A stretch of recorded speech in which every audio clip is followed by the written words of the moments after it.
The classroom smelled like 12 different planets, and none of them were Earth. Darian Voss walked in with a backpack on one shoulder and a dented silver thermos in his hand. He was not the tallest student in the room. He was not the most impressive looking either. He was just a young human male with tired eyes, short dark hair, and boots that had seen better days. He found a seat near the middle of the room, sat down, and placed his thermos on the desk in front of him like it was the most normal thing in the world, because to him the classroom belonged to the Galactic Academic Consortium, the most respected university in the known universe. It floated above a dead star on a station called Nexus Arion, and it held students from over 200 species. Humans had only been members of the consortium for 11 years. 11 years out of a history that stretched back longer than most species could count. That fact alone made a lot of students look at Darian the way someone looks at a child who walked into the wrong rooms. HFY was one of those students. He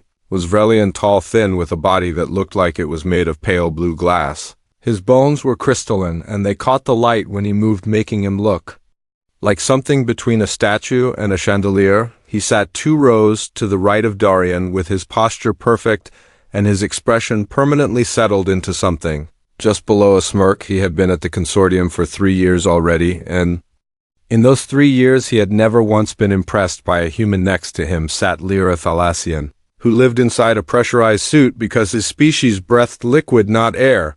The suit was sleek and dark blue with a small transparent panel at the front through which you could see his large, calm eyes. He was quieter than HFY, but he went wherever HFY went and laughed at whatever HFY laughed at. The professor walked in, and the room went quiet. Professor Undal was a Selenid. He had 4 arms, 2 pairs of eyes, and a voice that sounded like gravel being poured into a metal bowl. He was old in the way that made you feel young just by standing near him. He dropped a stack of papers on his desk, looked at the class with all 4 eyes, and said without any warmth at all, "Today each of you will present 1 item from your homeworld biosphere. You have 10 minutes each. You will explain what it is, where it comes from, and why it matters to your species." Begin. Students went one by one. A Vrelian student brought a glowing spore pod that floated above her palm and changed color with her heartbeat. She explained it was used in Vrelian healing ceremonies, and that the light it produced could reset nerve endings after trauma. The class watched in silence, and even Undal gave a small nota. Keth student presented a sealed case of volcanic sand from his homeworld that could be heated and shaped into tools within seconds. He demonstrated by pressing it into a blade shape using only his clawed hands. The class murmured with interest. A Thalassian student showed a small vial of deep ocean water from a trench so far below the surface that no light had ever touched it. He said the organisms living in that water had no eyes, no mouths, and no known way of eating, and yet somehow they lived, and had lived for millions of years. Then it was Darian's turn. He stood up, walked to the front of the room, and placed his thermos on the presentation table. He unscrewed the lid and poured a dark steaming liquid into the small cup that was built into the top of the thermos.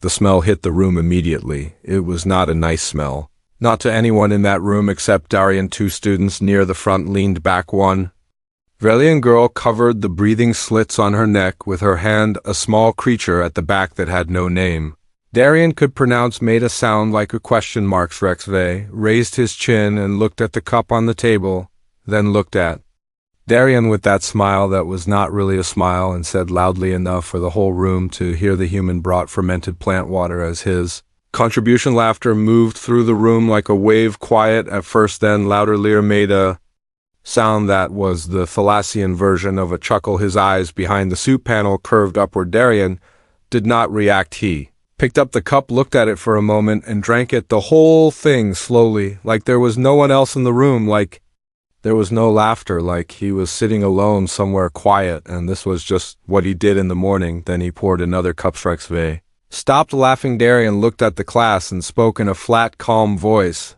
"This is coffee. It comes from a plant called Coffea arabica that grew first in a region of Earth called Ethiopia. Humans have been drinking it for over 1,000 years. It grows best in high-altitude, warm climates with rich, dark soil.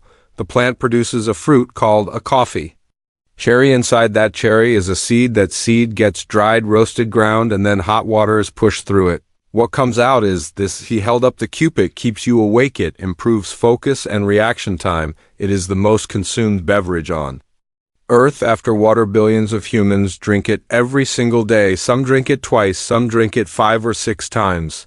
My father drank it before every shift he ever worked. He worked in a mining colony on Titan, that is one of Saturn's moons.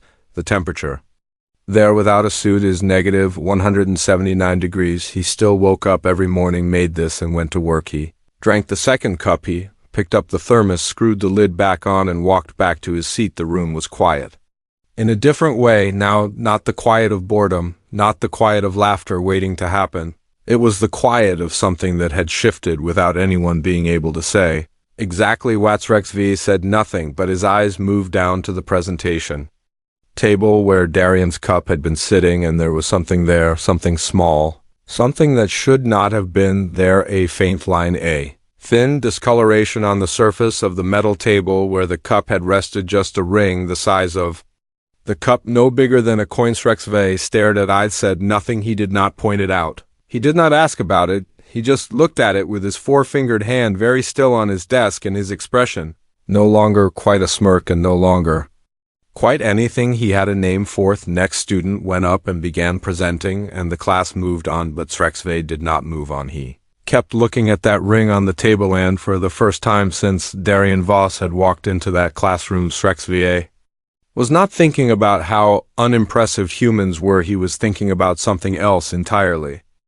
HFY was not the kind of person who let things go. He had tried after class. He had walked back to his room. He had eaten his meal. He had reviewed his notes for the next day, and he had tried very hard not to think about a small discolored ring on a metal table, but the ring stayed in his mind like a stone in a boot, small enough to ignore for a moment, too present to forget for long. So, at the end of the second day, when the corridors of Nexusarion had gone quiet and most students were either sleeping or in their rooms, HFY went back to the xenobiology classroom. He brought a collection vial. The presentation table had not been cleaned yet. The ring was still there. He crouched beside it and looked at it closely. It was not a burn mark, not a scratch. The surface of the table had changed subtly, very subtly, like the top layer of the metal had become something slightly different from what it was before. He used the edge of the vial to scrape a small residue from inside the ring and sealed it. Then he went to find Lear was still awake, which was not unusual for Thalassians, who had longer waking cycles than most species.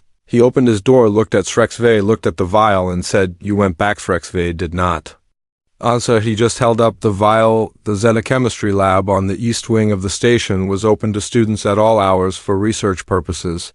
They were not supposed to use it for personal experiments without a faculty note, but HFY had done it before, and no one had ever asked him to leave. He was a third-year student with good marks and the kind of confidence that made people assume he was supposed to be wherever he was. They ran the scan. The machine they used was a standard biological compatibility analyzer, the kind used across the consortium to determine if a substance from one world could be safely consumed by a species from another. You place the sample inside it, press the button, and within a few seconds it returned a rating. Green meant broadly safe, yellow meant caution required. Red meant do not consume under any circumstances. HFY placed the vial inside the machine. He pressed the button. The machine made a sound it had never made before, a kind of stuttering followed by a long pause, followed by nothing. The screen went blankly, tilted his helmeted head. HFY pressed the button again. The machine ran the scan again. This time it returned a result, but the result was not a color rating, it was a text output, which the machine only produced when it could not place a sample into a standard category.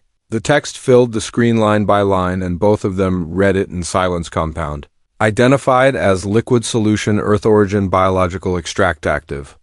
Chemical compounds detected 83, acidic classification, severe F level.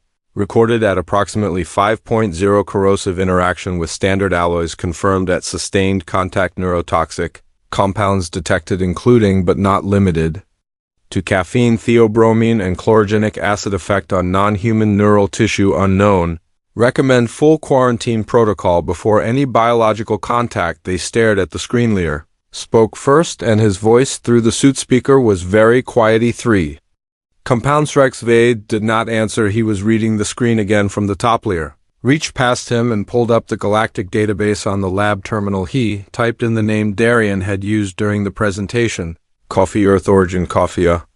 Arabica. The entry loaded, and they read it together. Coffee is a hot beverage produced from the roasted seeds of the coffea plant native to the Ethiopian highlands of Earth. First cultivated over 1,000 years ago, it is currently the most widely traded agricultural product on Earth after crude oil, consumed daily by approximately 2.1 billion humans. It is classified as a mild stimulant due to its caffeine content and is widely regarded by humans as pleasant and comforting. Average consumption per human adult is 2 to 4 cups per day. Some individuals consume 6 to 8 cups daily with no reported long-term adverse effects.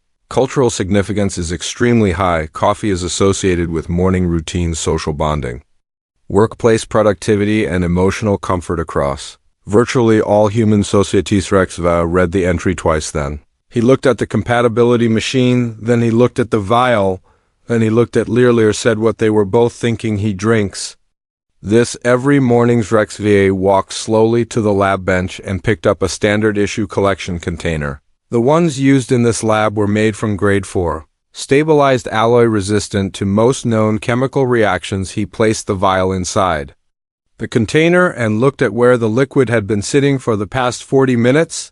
There was a mark inside the container, not deep, not immediately obvious, but it was there, the same kind of mark as on the classroom table, a faint change in the surface of the metal, as if something had been slowly and very patiently working at its. Rex V took a photo of took a photo of the screen. He took a photo of the vial, he took a photo of everything. Then he sat down on a lab stool and said nothing.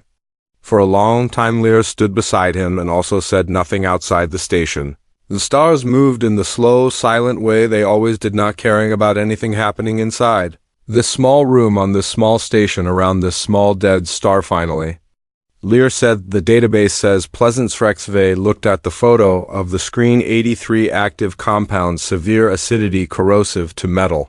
Neurotoxins listed by name Pleasant. He said they did not sleep that night. They told themselves it was because they had stayed up too late in the lab. They told themselves it was the irregular station lighting or the recycled air or the uncomfortable chairs in the student lounge where they eventually ended up sitting with the lab. Photo still open on Rex Voss data pad, but both of them knew the real reason every time one of them started to close their eyes. They saw the same thing. A quiet human student sitting in the middle of a laughing classroom, pouring his second cup of something that had just confused. A machine designed to protect living beings from poison and drinking it calmly, like it was nothing, like it was just what you did in the morning. Professor Undal did not look up when Rex V knocked on the office door. He was reading something on a very old data tablet, the kind that had physical buttons on the side and a screen that had been cracked and repaired so many times the surface looked like a dried riverbed. He had a cup of warm liquid near his right hand, and 3 of his 4 arms were occupied with different tasks at once. The 4th arm pointed at the chair across from his desk, without his eyes ever leaving the tablet. Sits Rex V. Sut. He placed his own data pad on the desk and turned the screen so Undal could see it. He had organized the photos from the lab, the compatibility scan results, the database entry, the photo of the mark inside the alloy container. He had put them in order and added notes in small neat text, because he was the kind of student who always added notes in small neat text. Undal read everything. He did not rush, he did not react, he simply read with the slow, careful attention of someone who had been reading things for a very long time and had learned that most surprises were only surprising because people had not been paying enough attention. When he was finished, he set the data pad down and picked up his cup and drank from it and looked at Rex V with 2 of his 4 eyes. You ran a compatibility scan on a human beverage. Rex V said the machine could not classify it. Undal said the machine was not designed to classify human consumables. Rex V paused. What does that mean? Undal set his cup down and leaned back in his chair, and for the first time in the conversation he gave Rex V his full attention, all 4 eyes at once, which in Selenid culture meant what was being said next was worth hearing. It means that the standard Biological compatibility tables used across the consortium were built using data from 412 species. They were calibrated based on what was considered a reasonable range of dietary tolerance. The range they used was wide enough to cover almost everything they expected to encounter, but when they built those tables HFY, they did not account for humans. Because humans had not yet been discovered, he folded two of his arms across his chest. Humans are what we call in xenobiology a Tier 3 biological generalist. It is the rarest classification in our taxonomy. It means that over a very long time on a very difficult world, their bodies became capable of processing things that would damage or kill most other species. They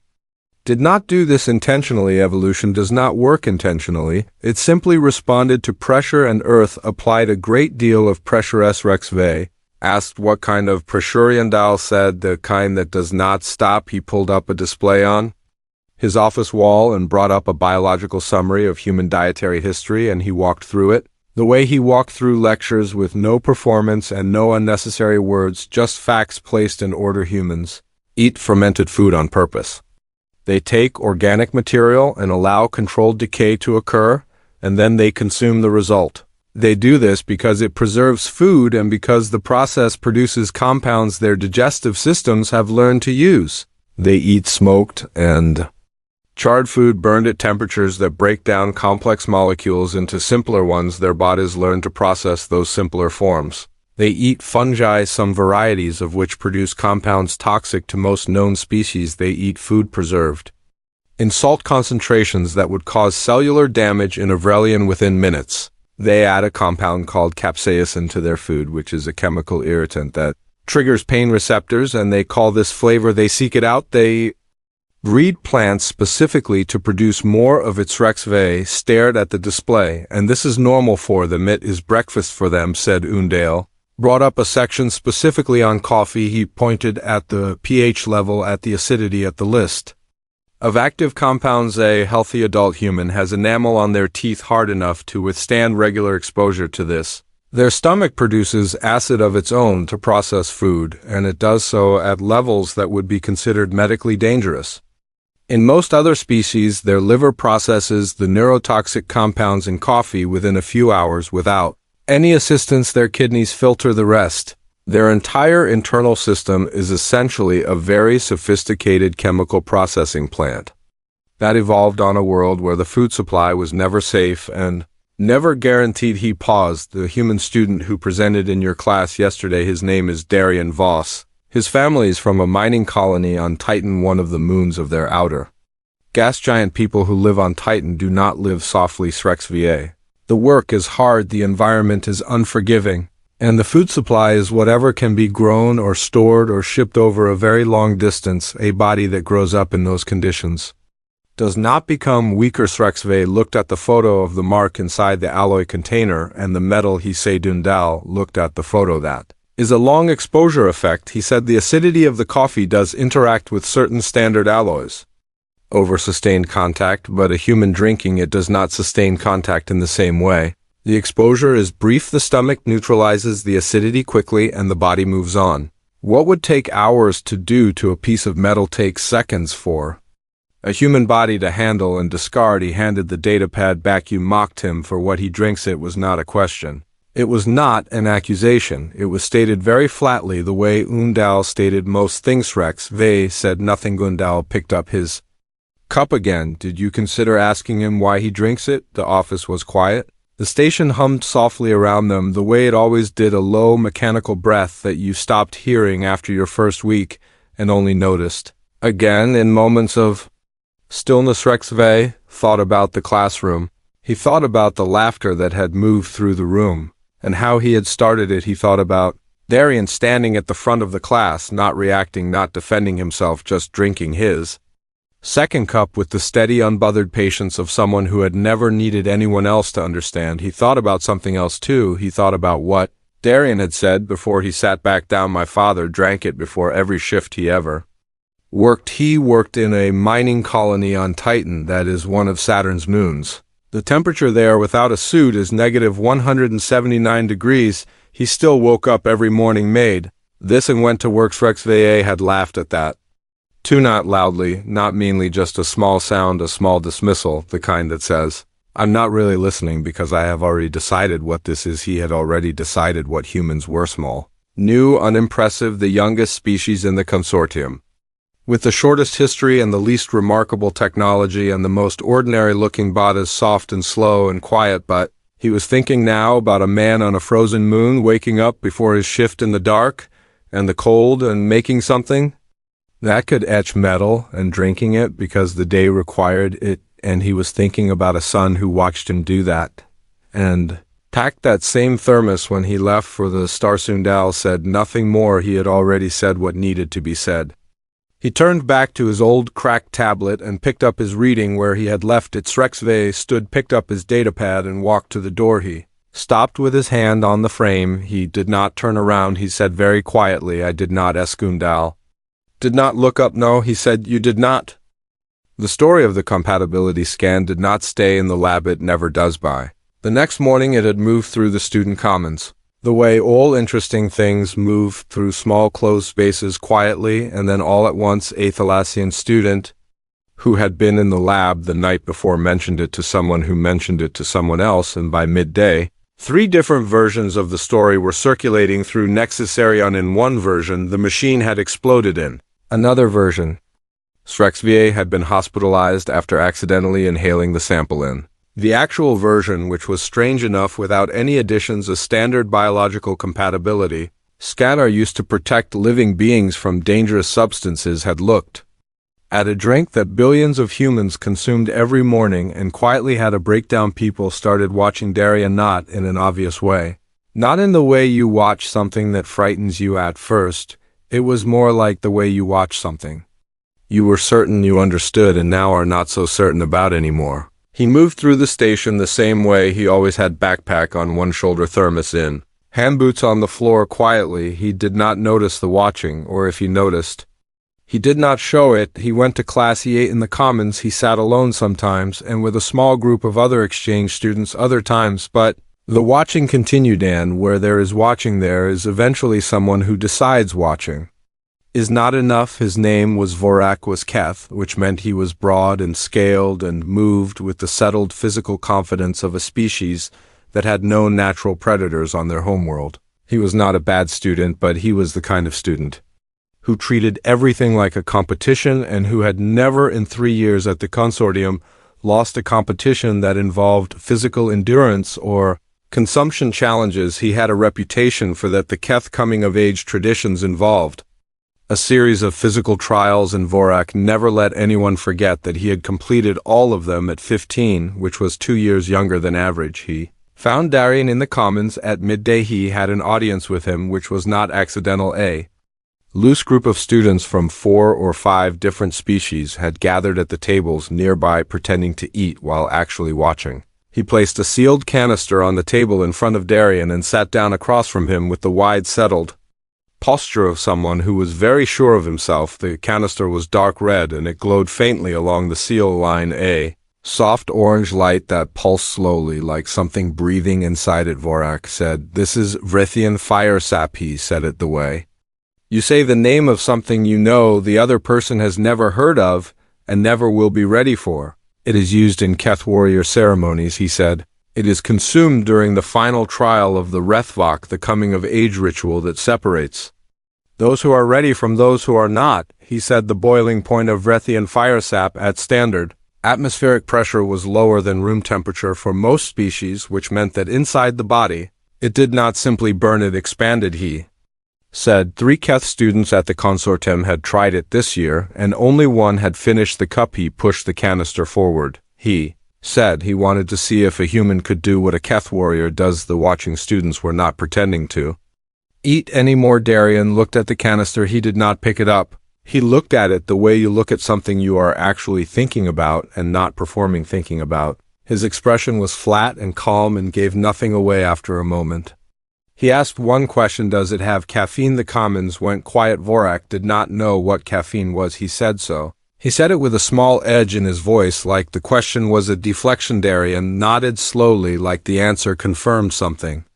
he had already suspected. He said that in that case he would pass. He said he did not drink recreationally before noon. He picked up his thermos and stood up. The room erupted, not in laughter, this time in something louder and more complicated, a sound made of disbelief and amusement and a sharp, bright edge of something that might have been nervousness. Vorak stood up too, and his scales darkened at the edges the way Keth's scales did when the body underneath them was running hot. He reached across the table and put one large hand on Darian's arm, not hard, not threatening, just stopping him. Darian looked down at the hand on his arm.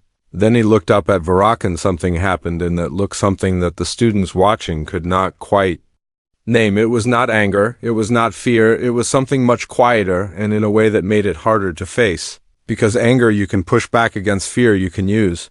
Quiet is harder to know what to do with. Darian set his thermos down. He unscrewed the lid. He poured a cup. He set the cup on the table between them, and he slid it slowly across to Vorak's voice was even and simple. You want to do a challenge? He said. Try mine first. Vorak looked at the cup. He looked at Darian. He looked at the cup again. The students closest to the table leaned in. Two of them leaned back afterward because the smell reached them. Vorak had a reputation. He had completed the Rethvok at 15. He had never backed down from anything in 3 years at this station. He was not going to back down from a cup of something a human drank every morning in front of this many witnesses. He picked up the cup. He drank. What happened next was not dramatic in the way Vorak was used to being dramatic. There was no roar, no performance, no moment of triumph.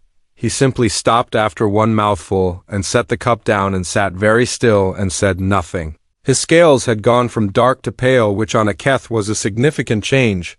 He breathed through his nose, slowly and carefully and deliberately, like someone who was making a decision about whether their body was going to cooperate with them. He did not pick the cup up again. Darian reached across, took the cup back, and finished it. The commons was absolutely silent. He poured the rest of the thermos into the cup and drank that too. Then he screwed the lid back on, picked up his backpack, and looked at Vorak one last time. There was nothing unkind in his face, no triumph, no performance. He simply looked at Vorak the way you look at someone after something has been settled between you without either of you having to say what it was. Then he went to class. He was going to be 2 minutes late, and he walked at the same speed he always walked behind him. The commons was still quiet, and then all at once it was not quiet at all. Students were talking, gesturing, pulling out data pads to message people who had not been there. Vorak sat with his pale scales and his very still expression and did not participate in any of it. Lear had been watching from a corner table. He had not spoken during any of it. He had just watched. He watched Darian pour the cup. He watched Vorak drink it and stop. He watched Darian finish it and leave. He watched all of it with the large, calm eyes of someone who was thinking about something that had started much earlier than this moment. HFY was sitting across from him. Lear turned to look at him and said very quietly, I think I have been wrong about humans. HFY did not answer immediately. He was watching the door that Darian had walked through. He said, so have I. The rooftop observatory on Nexus Arion was not officially a rooftop. The station did not have a roof in the way a building on a planet has a roof, but the top level of the east wing had a wide observation platform enclosed in transparent panels that curved overhead like a dome, and through those panels you could see everything, the dead star below them, pale and cold, the slow turning of distant systems, the black between them deep and full and absolutely indifferent to anything happening inside this small station. Floating in the middle of it, Darian was up there alone. He sat on the floor of the platform with his back against the wall and his legs stretched out in front of him, and his thermos in his hand. He had been there for an hour, maybe more. He was not studying, he was not reading, he was just looking at the stars the way you look at something when you are not really looking at it, but at something else instead. Something inside yourself that does not have a shape you can point to. He heard the door behind him. He did not turn around. HFY came and stood near the curved panels and looked out at the same stars for a moment, and then came and sat down beside Darian, not across from him, not at a distance, beside him. The way you sit when you have decided that the distance was the problem. They sat in silence for a while. The station hummed. Its low mechanical breath was quieter up here, almost like breathing, almost like being inside something alive. HFY looked at the thermos in Darian's hand. He said, why not? Why do you drink it? Not why did you bring it here? Not any of the scientific questions he had spent 2 days asking in labs and offices and his own head at 3 in the morning. Just why. Darian looked at The thermos, he turned it slowly in his hands. The metal was dented in 2 places. There was a scratch along the side that had gone through whatever finish had once been there, and into the raw silver underneath there was a small mark near the base.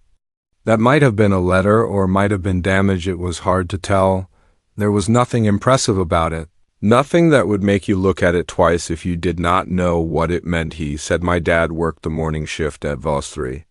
That is what we called it. It was a mining operation on Titan. He worked the morning shift for 19 years, 6 days a week, sometimes 7, if someone did not show up. Every morning before his shift, he made coffee. He had a pot he had brought from Earth when he was 22, as old when I was born. I never saw it new. He made the coffee and he poured it into this thermos and he drank. The first cup standing at the kitchen counter looking out the window, we did not have a real window. It was a screen that showed a feed from outside, but he stood there every morning looking at it like it was real, like the gray was something worth. Seeing Darian was quiet for a moment. I asked him once why he looked at it like that. He said because looking at it meant the day was starting. It meant he was up and the shift was ahead, and the shift was just work and work was just time, and time passes. He said you just have to be willing to move through it, and the coffee helps. He turned the thermos over in his hands. When I got the letter from the consortium, I did not tell him for 2 days. I did not know how to tell him. I thought he would be scared. I thought he would tell me not to go. He was quiet for a long time. When I finally showed him, he read the whole letter. He read it again. He folded it and put it on the table, and he stood there by the fake window for a long time. Then he went to the kitchen and he took this thermos down from the shelf, and he washed it and he packed it in my bag. He did not say much. He said the universe was going to be cold and strange and full of things that did not make sense, and that not everything up there was going to be kind to me. He said, do not let them make you small. Darian stopped. His voice had not broken. It had not changed in any way that was visible. But there was something in the pause, something in the stillness of his hands holding the thermos. That was the last morning I saw him before I left. He died 4 months into my first year here.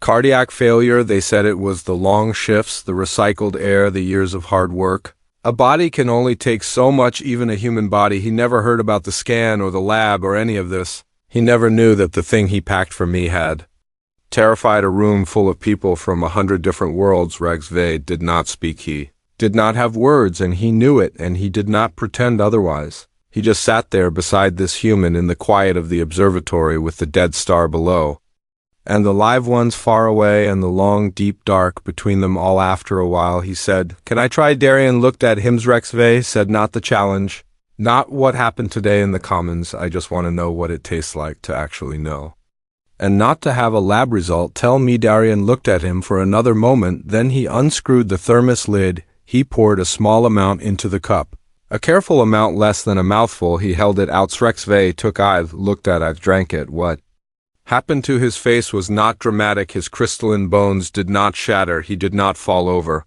He simply went very still, and his expression moved through several things very quickly, and his eyes watered, which in Vrelians was an involuntary physical response to certain chemical stimuli, and had nothing to do with emotion, which was something he told himself immediately and firmly. He handed the cup back. His voice was slightly different than usual, not weaker, just different. That is terrible.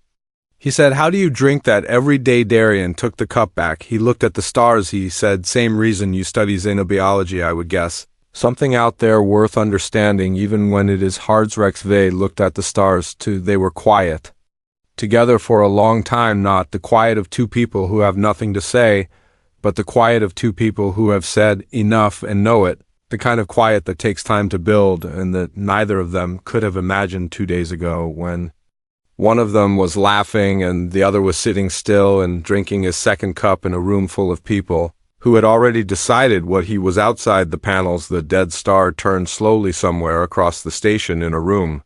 Darian had never visited. A photo of a lab result sat on a data pad next to a photo of a mark inside a metal container and a database entry that used the word pleasant, and these things were facts. They were true and measurable and recordable, and they told you something real about humans, but they did not tell you about a man standing at a fake window on a frozen moon. They did not tell you about 19 years of morning shifts. They did not tell you about a thermos packed in silence and a sentence that had to carry everything a father needed to say before his son left for the stars.